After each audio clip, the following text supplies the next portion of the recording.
l'oiseau de proie le plus commun que nous avons ici en Amérique. C'est vraiment un oiseau qu'on voit absolument partout.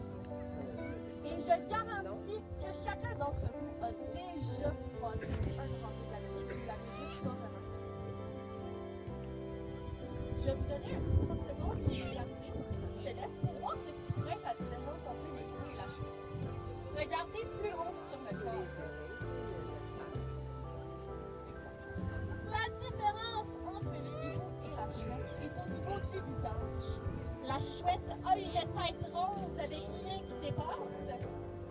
Et les hiboux ont des aigrettes, des plumes qui peuvent remonter sur sa tête.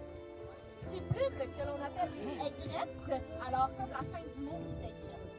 Ces aigrettes qu'ils peuvent redresser sur la tête servent au camouflage et à la communication de l'oiseau. La chouette a la tête complètement ronde, il n'y a rien qui dépasse. Le grand-duc d'Amérique est une espèce qu'on retrouve en Europe, non, en Amérique. Et puis, c'est une espèce qu'on va retrouver en Amérique du Nord, Amérique centrale, Amérique du Sud. Vraiment partout. C'est aussi un oiseau qui peut vivre dans une multitude d'habitats. Alors, je vous parle de forêt, je vous parle de milieux urbains, je vous parle de milieux ruraux, je vous parle de fermes, je vous parle de désert même. Alors, c'est une espèce qui peut vivre partout. Et c'est aussi une espèce qui est grandement adaptée à ces environnements-là parce que justement, ils n'ont pas vraiment de préférence ni place à venir à leur choix de nourriture. Mais je vais en revenir à la fin du spectacle parce que oui, ils ont une proie préférée. Mais à part ça, c'est pas mal égal pour eux. Sûrement le premier truc que vous avez remarqué sur le visage à Céleste, c'est ses yeux. Oh, ses yeux sont quand même assez énormes. Hein? Ses yeux immenses qui ont l'air de lire la profondeur de notre corps quand on a la chance de lui regarder dans les yeux. Son regard intense, ses yeux prennent le 2/3 de son crâne. Alors le 2/3 de son crâne est dédié à ses yeux. Si nous on voulait des yeux de hibou ou de chouette, on aurait des pamplemousses dans le visage. Non, ouais. Ces yeux immenses lui permettent de dilater ses pupilles pour voir dans la noirceur. C'est pour ça qu'ils ont une vision nocturne, des yeux immenses pour le faire. Et puis, ses yeux sont tellement grands qu'en fait, elle ne peut pas les bouger dans son crâne. Ils sont fixes, absolument fixes dans leur crâne. Pour regarder droite et gauche, on peut pas bouger les yeux, ils vont tourner la tête. Mais tant mieux pour nous, parce qu'en fait, ils peuvent tourner la tête beaucoup plus qu'un humain. Qui ici croit qu'un hibou ou une chouette peut tourner la tête à 360 degrés de chaque côté? Vous avez tout tort. Ils ne peuvent pas tourner la tête à 360 degrés. Je suis désolée de péter votre bulle. En fait, ils peuvent tourner la tête à 270 degrés de chaque côté. C'est quand même impressionnant. C'est 3 quarts de tour de chaque côté. Soit qu'ils regardent en avant, ils tournent jusqu'ici. Même chose de l'autre bord, je tourne jusque là. Quand même, c'est impressionnant. Mais c'est pas le fameux 360 que l'on pense très souvent. Le grand-duc d'Amérique, j'avais mentionné au début, avait une proie préférée. Bien qu'ils vont manger tout ce qu'ils peuvent attraper, le grand-duc d'Amérique a vraiment une proie qu'ils adorent. Ce n'est pas des souris, ce n'est pas des écureuils, ce n'est pas des lièvres. En fait, la proie préférée du grand-duc d'Amérique est noire et blanche. On n'a pas besoin de la voir pour savoir qu'elle est là. La proie préférée du grand-duc d'Amérique, c'est la moufette. Ouais, vache, hein? La proie préférée du grand-duc d'Amérique est la moufette. Je vais rajouter quelque chose là-dessus. Le grand-duc d'Amérique est le seul prédateur de la moufette en Amérique du Nord. Le grand-duc d'Amérique est le seul prédateur de la moufette en Amérique du Nord. Est-ce que vous comprenez ce que j'essaie de dire? C'est important, les grands-ducs d'Amérique. C'est vraiment ça, hein, le rôle d'un oiseau de proie. En plus, pour lui donner un peu d'excuse, là, elle n'a pas de sens de l'odorat. Donc, les oiseaux de proie, à part le rubis à tête rouge que vous avez vu survoler, n'ont pas de sens de l'odorat. Alors, la moufette ne peut pas faire grand-chose. Le fait que le grand-duc d'Amérique chasse la moufette vient juste mettre de l'emphase sur l'importance des oiseaux de proie dans leur écosystème. C'est le seul prédateur d'un animal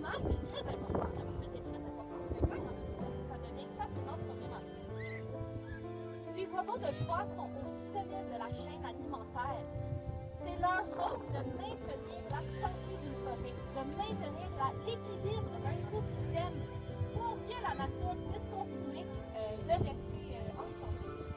Ils vont garder, maintenir cet équilibre-là avec la chasse et la prédation. La chasse et la prédation, c'est quelque chose de positif. C'est important parce que ça va contrôler les populations en dessous d'eux et ça va garder la forêt en santé. Ça va garder l'écosystème en santé. Et les oiseaux de proie ont un rôle super important à maintenir cela. On va changer l'exercice céleste pour sa belle performance avec nous aujourd'hui. Ils ont un vol silencieux. Le prochain oiseau que vous allez voir est tout à fait spectaculaire et vraiment très spécial. Alors j'aimerais qu'on donne une très bonne main d'applaudissement pour Eclipse, la chouette elfée d'Amérique.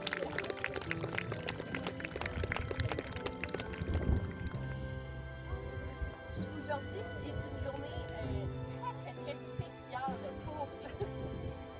Laissez-moi vous expliquer.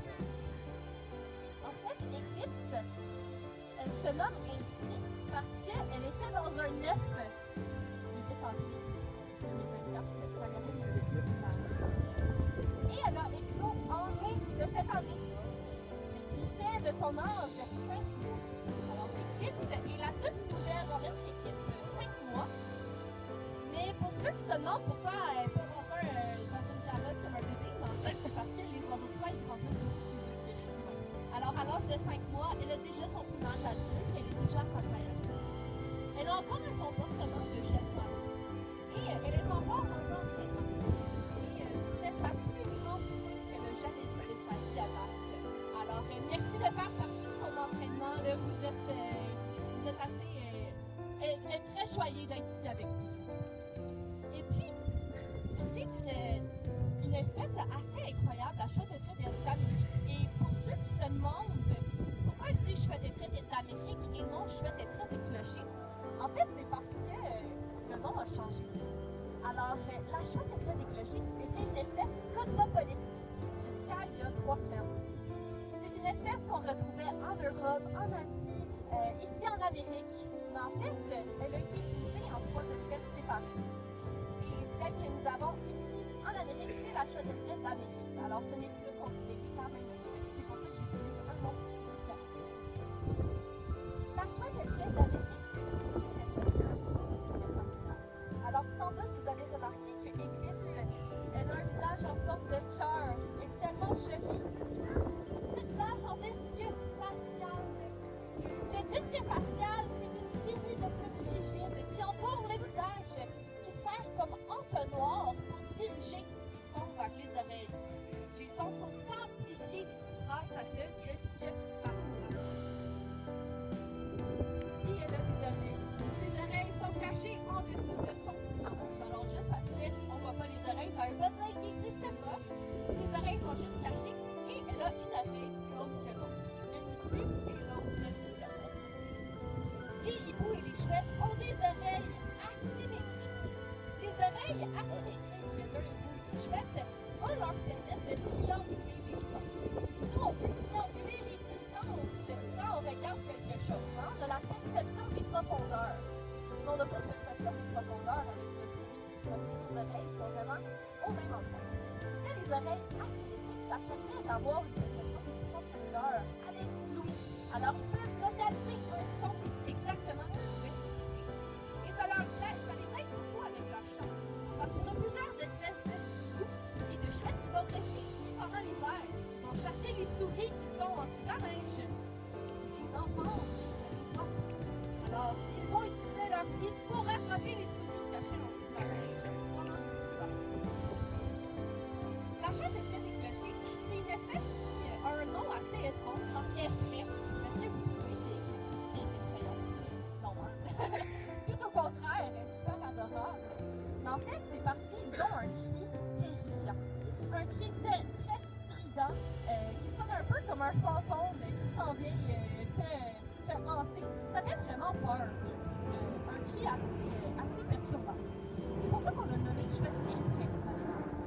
C'est une espèce qui fait ses nids dans les bâtiments abandonnés, dans les clochers d'église, dans les granges de ferme.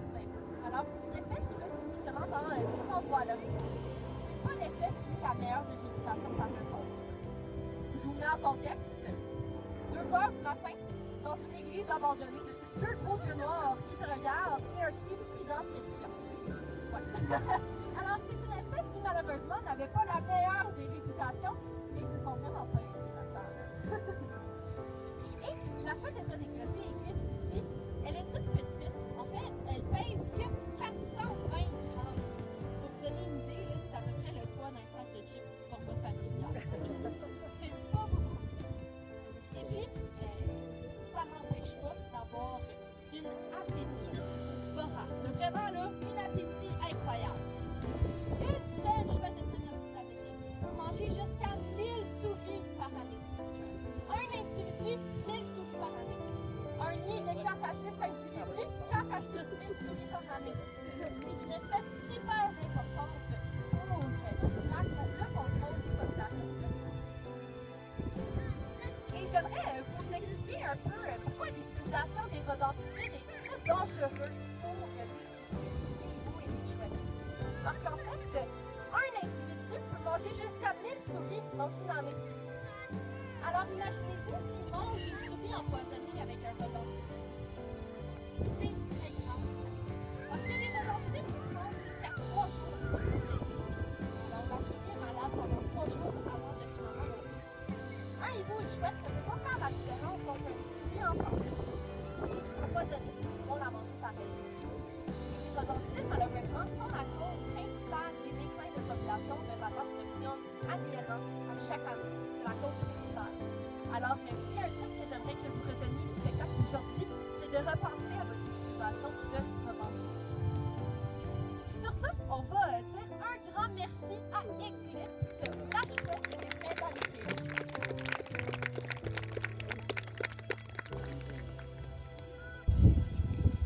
L'animal le plus rapide sur la planète Terre, ce n'est pas le guépard. L'animal le plus rapide sur la planète Terre est le faucon pèlerin. Le faucon pèlerin est très rapide. Ils peuvent atteindre des vitesses jusqu'à 380 km/h lorsqu'ils sont en cycle ou en plongée. Et ça la donne que cet oiseau iconique est notre prochain invité du spectacle. J'aimerais qu'on accueille Lina, le faucon pèlerin! Le faucon pèlerin, en piqué ou en plongée, peut atteindre des vitesses jusqu'à 380 km/h. C'est difficile à croire, hein? C'est vraiment trop rapide. Par contre, le faucon pèlerin va utiliser cette vitesse-là pour chasser. Parce que le faucon pèlerin va chasser d'autres oiseaux, des chasseurs aériens. Des pigeons, des canards, ils sont leur proie de choix précis. Et ils vont atteindre des vitesses très rapides, 250-300 km/h, et ils vont frapper leur proie à cette vitesse-là pour l'attraper. Et c'est une espèce qui a aussi une histoire assez intéressante par le passé. En fait, le faucon pèlerin était éteint du Québec. C'est une espèce qui est complètement éteinte du Québec. On en avait plus. Et il y a eu beaucoup de mesures de conservation pour rétablir les populations de cette espèce-là. Après la Deuxième Guerre mondiale, on utilisait un produit qui s'appelle le DDT. Et en fait, il a été utilisé pendant la Deuxième Guerre mondiale aussi comme médicament pour la malaria. Là, on a retrouvé des utilisations en tant que pesticide et insecticide pour le DDT très efficaces. Mais malheureusement, avait des effets dévastateurs sur l'écosystème. Le DDT finissait par l'accumulation dans l'écosystème, c'est par se ramasser dans le système digestif du faucon pèlerin. Une autre espèce qui a aussi été beaucoup affectée par le DDT, le pigargue à tête blanche, que l'on nomme bald eagle en anglais. Le faucon pèlerin, beaucoup affecté par le DDT, ça l'affectait sa reproduction, parce qu'en fait, ça limitait le montant de calcium qu'il pouvait absorber. Alors les faucons pèlerins, ils ne pondaient que des œufs mous. Les œufs mous, malheureusement, ça n'apporte pas de bébé. Alors c'est une espèce qui était éteinte dans les années 80 au Québec. On en avait juste 0. Il en restait 10 au Canada au complet, des faucons pèlerins. Les fauconniers, les gouvernements sont vraiment venus en aide à cette espèce. Le DDT est illégal maintenant au Canada, c'est un produit banni. Et les fauconniers, ceux qui chassent à l'aide d'un oiseau de proie, avaient des faucons pèlerins captifs. Et ils ont fait le don de leur faucon pèlerin pour la reproduction, pour relâcher les bébés dans la nature, pour la repopulation. Nous voici 40 ans plus tard. Le faucon pèlerin devra bientôt se faire enlever des listes. Ils ont recensé 196 couples nicheurs au Québec de faucons pèlerins. Alors c'est vraiment une belle histoire de conservation qui a bien fonctionné. Entre autres, Lina elle-même a participé à ce projet-là, parce que Lina a 21 ans, alors elle est quand même assez vieille. Elle a participé il y a à peu près 10 ans dans le projet de reproduction pour relâcher les bébés dans la nature, pour continuer à contribuer à la conservation. Si jamais vous vous promenez dans le coin de l'Université de Montréal, vous allez remarquer qu'il y a un nichoir sur la tour. Et en dessous des ponts Champlain, Mercier, Jacques-Cartier, il y a des nichoirs de faucons pèlerins ici. Entre autres, au niveau de ces narines, les faucons pèlerins, comme tous les faucons, vont avoir des structures coniques dans leurs narines, que l'on appelle des tubercules. Ces tubercules-là servent à dévier l'air. Faucon de l'Amérique du Nord. Queen, ici, c'est une femelle de son espèce. Elle pèse que 100 grammes. C'est vraiment minuscule. Mais pour vous donner une idée, on a plusieurs espèces de petits oiseaux de proie parce qu'il a beaucoup de petits animaux à chasser aussi. Hein? Alors, ça fonctionne. La cresserelle d'Amérique est un faucon qui va avoir un corps très élancé, des ailes pointues et minces pour se déplacer rapidement. La cresserelle d'Amérique est une espèce migratrice. Elle va passer ses hivers au Texas, au Mexique, où est-ce qu'il fait un petit peu plus chaud. Alors qu'au printemps et à l'été, ils seront ici, au Québec ou au nord des États-Unis. On va retrouver ici des cresserelles d'Amérique. C'est une espèce qu'on va souvent voir le long des champs, le long des terres agricoles. Ils vont souvent être perchés sur des fils d'hydro en train de hocher de la queue. Et c'est une espèce qui va chasser très souvent des sauterelles et des libellules. C'est leur proie préférée, les sauterelles et les libellules. Ils vont aussi chasser des souris. Oui, ici, c'est une femelle de son espèce. Comment est-ce qu'on fait la différence entre un mâle et une femelle chez la cresserelle d'Amérique? Ben, c'est grâce aux couleurs du plumage. Les femelles cresserelles d'Amérique sont un petit peu moins colorées que les mâles. La femelle va avoir une tête grise, va avoir un poitrail beige avec des picots et des ailes brunes avec des picots noirs tout autour. Alors qu'un mâle va avoir un poitrail très roux, il va avoir la tête bleue et les ailes bleues. Donc le mâle est quand même plus coloré. Par contre, la cresserelle d'Amérique est la seule espèce d'oiseau de proie où est-ce qu'on peut voir cette différence entre mâle et femelle grâce aux couleurs du plumage. Chez toutes les autres espèces d'oiseaux de proie, le mâle et la femelle ont un plumage identique. Mais comment est-ce qu'on fait la différence à ce moment-là? En fait, la différence entre le mâle et la femelle chez les oiseaux de proie, c'est que les femelles sont toujours plus grandes et plus fortes que les mâles. Oh yes! Les femelles oiseaux de proie sont toujours plus grandes et plus fortes que le mâle. Comment ça se fait que la femelle est plus grande et plus forte? Ben, pensez au rôle de la nidification. Alors, les femelles, c'est elles qui vont couver les œufs, c'est elles qui défendent le nid. Alors, être plus grandes, ça leur permet d'être plus imposantes, intimidantes pour protéger leurs bébés. Les mâles sont plus petits, ils sont beaucoup plus agiles, ils sont capables de chasser beaucoup de nourriture pour la famille. Vous avez sûrement remarqué aussi que Queen a des lignes noires en dessous des yeux. Ces lignes noires-là en dessous de ses yeux, c'est ses lunettes de soleil. Le soleil va être attiré à ses yeux et non à ses yeux, elle ne se fait pas éblouir lorsqu'elle vole. La cresserelle d'Amérique va aussi avoir 3 petits points noirs en arrière de la tête. Et ces points noirs en arrière de sa tête vont la protéger de ses prédateurs. Mais c'est un oiseau de proie. Comment ça, il y a des prédateurs?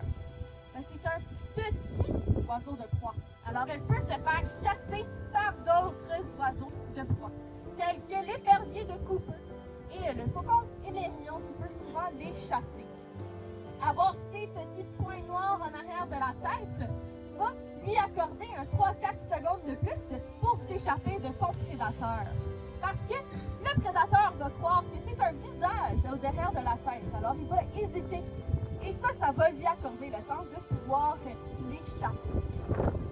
Sur ça, on va pouvoir dire merci à Queen, la préférée d'Amérique. On peut lui donner une bonne note pour la histoire. Ils ont tous une vision excellente. Ils peuvent voir en général une souris à une distance de 1 km. Ils ont aussi des serres puissantes, des pattes puissantes qu'ils vont utiliser pour attraper leur proie, attraper l'animal qu'ils chassent. Et finalement, ils ont un bec crochu qu'ils vont utiliser pour déchirer la viande de leur proie. Essaye d'ouvrir la boîte. On va donner une bonne main d'applaudissement pour Jaeger, la buse de Harris! La buse de Harris, Jaeger ici, c'est un oiseau exceptionnel. La buse de Harris, c'est une espèce qui n'est pas native au Québec. Alors, c'est pas normal d'en voir ici à l'état sauvage. Ceux que vous pouvez voir vont très souvent être en captivité. La buse de Harris est une espèce qui est native du sud-ouest des États-Unis et du Mexique. C'est une espèce désertique qui vit dans les déserts. La buse de Harris là, se distingue vraiment des autres espèces d'oiseaux de proie parce qu'en fait, ils sont grégaires. La majorité des oiseaux de proie sont très solitaires, indépendants, ils n'aiment pas vraiment les autres. Mais la buse de Harris, tout au contraire, est grégaire, va vivre en unité familiale. Ils vont chasser en groupe. Mamie, papy, ma tante, mon oncle, cousin, cousine, on contribue tous à la chasse. Ces unités familiales, normalement, vont compter 7 à 8 individus. Ils vont se partager les tâches de la chasse. Les plus jeunes vont se promener au sol pour essayer d'effrayer la proie pour qu'elle puisse partir à la course. Les plus âgés, les plus expérimentés en chasse vont décoller des cactus de la hauteur. Ils vont aller en poursuite après. Dans le désert, c'est un environnement très difficile pour survivre. Entre autres, c'est la raison pourquoi ils sont grégaires comme ça là. Ensemble, ils vont faire leur nid sur les cactus.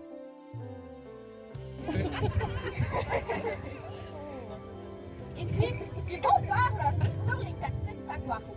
Ceux qui ne connaissent pas le cactus saguaro, pensez à Looney Tunes, le cactus. Alors ça, c'est le cactus saguaro sur lequel ils vont faire leur nid. C'est pas immense là, comme plante. C'est très très haut, mais en termes de la largeur, c'est pas si grand pour faire 7 ou 8 individus, c'est sûr. Mais les buses de Harris vont démontrer un comportement assez étrange. Ils vont se percher l'un sur l'autre. Alors, ils vont en avoir un sur le cactus, l'autre va se mettre sur le dos de l'autre, et l'autre sur le dos de l'autre. Alors, vraiment, on fait des petites tours de buses de Harris sur les cactus. Assez drôle comme comportement à remarquer. Dans le désert, la buse de Harris va avoir une proie de choix, normalement, le lièvre du désert. Jaeger ici, un mâle typique de son espèce, il pèse que 620 grammes. Wouh! Impressionnant! Pour ceux qui l'avaient pas vu, il a attrapé la nourriture en vol. Ouais! Ils vont chasser les lièvres du désert. Un lièvre du désert, normalement, ça peut peser jusqu'à 3 kg. La buse de Harris, un mâle typique, normalement, va peser 600 grammes. Alors, c'est les chiffres qui vont les aider à chasser. Ils vont aussi chasser des serpents à sonnette. La buse de Harris, les gueux ici, sûrement vous remarquez qu'il a peut-être l'air d'avoir un regard fâché. Il a l'air sérieux, fâché. En fait, il est super content d'être ici avec vous aujourd'hui. C'est juste son look, c'est son visage. Alors, il a un sourcil prononcé qui ressort de son visage comme une casquette. Alors, c'est une casquette naturelle dans son visage qui protège ses yeux du soleil. S'il y en a d'entre vous qui veulent voir un oiseau de proie bonus, il y en a un qui survole la foule juste ici, à votre droite. Ici, c'est un urubu à tête rouge que vous voyez juste là. L'urubu à tête rouge est un oiseau de proie, c'est un charognard. Les charognards qui sont les animaux qui mangent les carcasses, qui mangent les animaux déjà morts. Le charognard, comme l'urubu à tête rouge, est l'un des groupes d'animaux les plus importants dans l'écosystème. Un charognard est nécessaire pour la santé d'une forêt parce que c'est les vidangeurs de l'écosystème. Alors, ils sont là pour manger les carcasses des restants des autres. Donc, l'urubé à tête rouge que vous voyez est très important pour l'écosystème. Alors, Jaeger, qui a un sourcil prononcé, va protéger ses yeux du soleil comme une casquette. Alors c'est pour ça qu'il a l'air un petit peu sérieux aujourd'hui. On va pouvoir remercier Jaeger, la Buse Harris, avec une bonne main à